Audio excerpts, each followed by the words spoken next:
Hi, I'm Greg. We're going to be doing a motorcycle travel video log, mostly for when I'm older and I forget what the hell I'm doing. So me and my wife can watch it later on in life. We're going to do some motorcycle culture, travel, like I said, area history of the areas we're traveling in, food.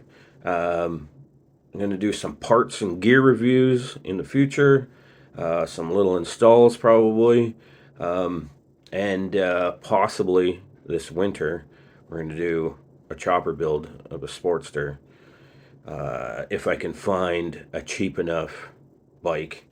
It's a little bit expensive up here in Canada to find a decent uh, or half decent bike that's cheap.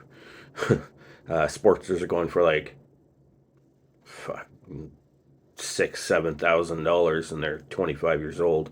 It's kind of crazy. Plan is to post probably weekly, more so when I'm traveling. Hopefully, I can get down the editing well. Still waiting for my GoPro in the mail, so I'm doing this from my phone right now. And hopefully, you watch. I'm going to try to be honest as possible. No bullshit. So follow along, and here we go.